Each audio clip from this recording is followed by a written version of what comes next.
ایک عالم دین تھے، اپنے آپ کو عالم سمجھتے تھے، اپنے آپ کو سب سے بڑا عالم سمجھتے تھے، اور آیت اللہ شمس الدین نے اس کو اپنی کتاب میں واقعے کو کوٹ کیا۔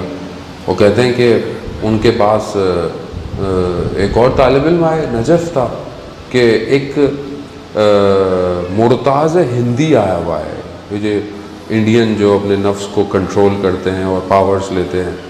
تو اس نے کہا مجھے نہیں جانا، کہا نہیں وہ مسلمان بھی ہے اور وہ شیعہ بھی ہے اور اس کا نفس پاک ہے، تو اس کے پاس کچھ ذکر بھی ہے، تو چلتے ہیں۔ تو یہ بھی گئے، سب گئے۔ تو انہوں نے اس سے بولا تمہارے پاس کوئی ذکر ہے امام زمانہ تک پہنچنے کا؟ تو اس نے بولا ہاں بہت۔ تو اس نے بولا مجھے دو کچھ، تو انہوں نے دے دیا اور کہا کہ ایسی جگہ جانا کہ جہاں کوئی دیکھ نہ سکتا ہو، دور کوئی آبادی نہ ہو، کوئی لوگ نہ ہو، کوئی سڑک نہ ہو، جب دیکھو کوئی نہیں ہے تو پھر ایک دائرہ بنانا اور وہاں 2 رکعت نماز پڑھنا اور ایک ذکر دیا۔ میں آپ کو نہیں دوں گا ورنہ آپ دائروں میں نکل جائیں گے۔ تو وہ ذکر انہوں نے پڑھا اور اس نے کہا تھا کہ جیسی ذکر پڑھو تو جو آئے گا اس سے اپنی حاجت طلب کر لینا۔ تو یہ ایسے ہی کیا، انہوں نے کیا تو دیکھا کہ ایک شخص نمودار ہو گیا اور کہا کہ کیا حاجت ہے تمہاری؟ تو اب یہ اس کو آئیڈیا ہی نہیں تھا، اس نے بولا نہیں مجھے آپ سے کوئی کام نہیں ہے۔ اب یہ اپنے اس میں امام کا انتظار کر رہا، بالکل کہہ رہا مجھے آپ سے کوئی کام نہیں ہے، کہہ رہا کوئی سوال ہے؟ اچھا اس کے ذہن میں، کیونکہ عالم تھے تو ان کے ذہن میں کچھ ایسے سوال تھے کہ جو ان کا جواب ان کو نہیں مل رہا تھا، تو یہ سوال نوٹ کر کے گئے تھے اپنے سے۔ اب جب 1-2 دفعہ پوچھا انہوں نے جواب نہیں دیا تو وہ شخص کہنے لگا عجیب لوگ ہیں، بلاتے بھی ہیں اور پوچھتے بھی کچھ نہیں ہیں۔ یہ کہا اور چلنا۔ اب جیسی وہ تو ایک دم اس کو یاد آیا کہ یہ تو امام ہے۔ اب یہ بھاگے، امام آہستہ آہستہ جا رہے ہیں اور یہ دوڑتا رہا مگر یہ امام تک پہنچ نہیں پاتا تھا، نہیں پہنچ پاتا تھا، اور گر ریگستان تھا، شدت سے گر گیا۔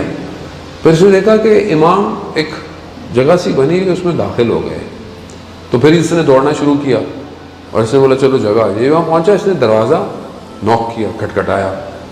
جب دروازہ کھٹکھٹایا تو خادم آیا، کہا کہ میں امام سے ملنا چاہتا ہوں۔ کہا رکو۔ اندر گیا، پھر واپس آیا، کہا آؤ امام نے بلایا ہے۔ اب یہ گیا تو اس نے دیکھا امام تشریف رکھے ہوئے ہیں، قرآن سامنے ہے اور امام اس پوزیشن میں بیٹھے ہیں۔ تو امام نے پوچھا کیسے آنا ہوا، کیا چاہیے؟ اس نے سلام کیا امام کو، اور اب اس نے پوری کوشش کی، جو یہ سوال اس کے ذہن میں جس کو یاد ہے اس کو یاد ہی نہ ہے۔ اب یہ پوری کوشش کرے، کافی اس نے کوشش کی، تو اس نے شرمندہ ہوا، تو بس اس نے بولا کچھ نہیں، بس میں معذرت چاہتا ہوں، میں ایسے ہی بس آیا تھا۔ یہ کہہ کر باہر نکلا، جیسے ہی باہر نکلا سوال یاد آ گیا۔ اب کہنے لگا اب کیا کروں؟ کہنا خوب امام ہے، کریم ہے، برا نہیں مانیں گے، میں دوبارہ چلتا ہوں۔ جیسے ہی اندر جانے لگا پھر کھٹکھٹایا، پھر وہ شخص باہر آیا، کہہ رہا میں نے امام سے ملنا ہے۔ کہہ رہا امام تو نہیں ہے۔ کہنے لگے تم عجیب بات، میں ابھی ہو کے آ رہا ہوں، جھوٹ بول رہے ہو۔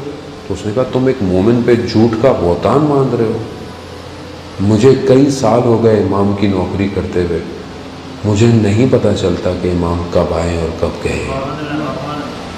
تو کہنے لگے خب میں کیا کروں، میرے سوالات ہیں، میں اب کس کے پاس جاؤں؟ کہا خوب ایسے لوگ ہیں، خاص لوگ ہیں جو امام کے خاص لوگ ہیں، ان کے پاس جاؤ، ان سے پوچھو۔ تو کہہ رہا ہے کس خاص کے پاس جاؤں میں؟ کہا ان میں سے ایک اندر ہے۔ تو کہا مجھے ملا دو۔ تو یہ اندر لے گیا، اندر جا کے کیا دیکھا، تو جو شخص بالکل اسی جگہ پر ایک شخص، ایک عالم دین بیٹھے ہوئے ہیں۔ وہ کون ہے؟ وہ سید ابو الحسن اصفہانی بیٹھے ہوئے ہیں۔ جب اس نے دیکھا کہ یہ تو ابو الحسن اصفہانی لگ رہے ہیں، سید لگ رہے ہیں، اس کو یقین نہیں آیا مگر۔ تو خیر اس نے اپنے سوال پوچھے، انہوں نے سارے جواب دیے، انہوں نے کتاب کا ریفرنس دیا، سب کچھ دیا۔ ٹھیک ہے چل پڑا۔ اس نے کہا میں آپ کا ہاتھ چوم لیتا ہوں۔ میں ہاتھ چوما۔ اس کو اتنا افسوس ہوا کہ کاش میں نے امام کا ہاتھ چوم لیا ہوتا۔ ریگریٹ۔ یہ کیوں ہوتے ہیں عزیزان محترم؟ وہ تو عالم تھے، ہم تو کچھ بھی نہیں ہے، کیونکہ جو 24 آورس 24 گھنٹے جو یہاں سسٹم چل رہا ہے وہی ریفلیکٹ ہوتا ہے کہ اگر آپ کو کچھ مل بھی رہا ہوگا تو ایسا نہیں ہوگا کہ میں فوراً اچھا ہو جاؤں گا، نہیں ہوگا۔ جو ابھی آپ کا مائنڈ سرکولیٹ کر رہا ہے وہی ڈیٹا کمانڈ کو آؤٹ پٹ کرے گا جہاں پہ بھی ہوگا. اس لیے بہت ضروری ہے کہ آدمی اپنے آپ کو بالکل کنٹرول رکھے, کبھی بھی اپنے آپ کو اپنے آپ سے جانے نہ دے. یہ جو دنیا ہے نا, یہ کیا ہے بیسیکلی, یہ ہم سے دور کرتی ہے, اور پھر ہم اپنے آپ کو قریب کرنے کے لیے اتنا وقت لگاتے ہیں, جب پھر ہم دوبارہ آتے ہیں تو بعض اوقات ہم ان لذتوں کو کہ جو کائنات میں ہیں انہیں حاصل نہیں کر پاتے, کیونکہ ہمارا اپنا سفر ہمارے اپنے باہر سے جانے اور واپس آنے میں اتنا گزر جاتا ہے کہ ہم ادھر ادھر دیکھ ہی نہیں پاتے ہیں. مثال کے طور پر آپ بہت اچھی جگہ پہ جا رہے ہیں, بہت زبردست سینری ہے, مگر کیا ہے ابھی آپ کے پاس, آپ اس طرف توجہ ہی نہیں دے رہے, اور آپ کی کوئی چیز گاڑی میں کھو گئی ہے. اب آپ اپنی پوری طاقت اس کو کھونے ہوئی چیز کو ڈھونڈ رہے ہیں کہاں ہے. اب آپ کو بیٹا کہہ رہا ہو کہ وہ کتنا اچھا پہاڑ ہے, کتنے اچھے ماؤنٹین, چھوڑو میری چیز نہیں مل رہی ہے. وائف کہہ رہی ہے کہ دیکھیں کیا خوبصورت سی جگہ ہے اور کیا ہے, اس کا مائنڈ آکوپائڈ ہے, وہ انجوائے نہیں کر رہا. ہم اپنے پریزنٹ کو انجوائے نہیں کر رہے, because we live in past and future. ہم پریزنٹ میں نہیں ہیں.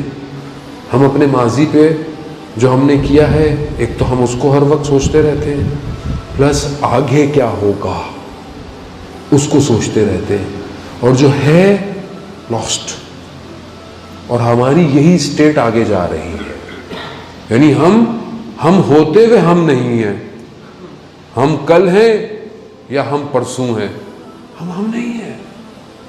اب خوب وہ نکلا باہر عالم دین, اب رستے میں سوچتے ہوئے جا رہے ہیں سید اس مقام پہ. اب دل نا, کیونکہ بہرحال یہ اپنے آپ کو عالم سمجھتے تھے, تو دل مان نہیں رہا. دل کہہ رہا ہے کہ سید کے گھر جاؤ, دیکھو سید سے پوچھو, لیکن دل کہہ رہا ہے میں سید کے گھر جاؤں. اب خب یہ چیز چھوٹی ہوتی ہے لیکن یہ تباہ کر دیتی ہے انسان کو. انسان اگر اپنے آپ کو خدا نہ خواستہ تکبر کرنے لگ جائے یا اپنے آپ کو کچھ سمجھنے لگ جائے, اور میں ہاتھ ملاؤں, میں بڑا ہوں, مجھ سے ہاتھ ملانا چاہیے تھا, میں سوری کروں. عزیزان محترم, انسان چھوٹا بڑا خدا کی بارگاہ میں ہے, نہ لوگوں کی نگاہوں میں. اگر میں کسی کو معافی مانگ کر خدا کی بارگاہ میں بڑا ہو رہا ہوں تو کیا فرق پڑتا ہے؟ اصل فیصلہ تو جو روح نے کرنا ہے. دیکھیں انسان بدن اور روح کا کیا ہے, کمبینیشن ہے. روح بدن کے اوپر سوار ہے, جیسے انسان گاڑی میں بیٹھتا ہے, گھوڑے پہ بیٹھتا ہے. اصل میں باڈی کی روح سواری ہے, روح اس کو لے کے چل رہی ہے. بیئر کون کرے گا سب کچھ؟ روح کرے گی, روح کرے گی. بدن تو اگر ایک دفعہ خدا نہ خواستہ اللہ نہ کرے ہمارے ساتھ ایسا ہو, بدن اگر جل جائے تو ختم ہو جاتا ہے, لیکن وہاں نہیں ہوگا ایسا. وہاں دوبارہ ری بورن والا. یہ کون سی چیزیں ہیں جو ابھی اندر پھنسی ہوئی ہیں؟ یہ روح کی چیزیں ہیں, اس کو صحیح کریں. خیر وہ صبح ہوئی چلے گئے سید کے گھر. سید کے گھر گئے تو سید کے گھر آواز دی, تو سید کی خوبی تھی کہ وہ دروازہ کھٹکھٹانے سے پہچان جاتے تھے کون آیا ہے. وہ ہے سید ابو الحسن اصفہانی. تو مجھے نہیں پتا آپ نے ان کے بارے میں اور کتنا سنا ہے یا نہیں سنا. وہ خیر جب اندر گئے تو دیکھا سید ویسے ہی بیٹھے ہوئے جیسے وہاں بیٹھے ہوئے تھے. پھر سوال کیے سارے, پھر وہی جواب ملے سارے, پھر وہی سب کچھ کا. خیر پھر مسکراتے ہوئے چلے گئے.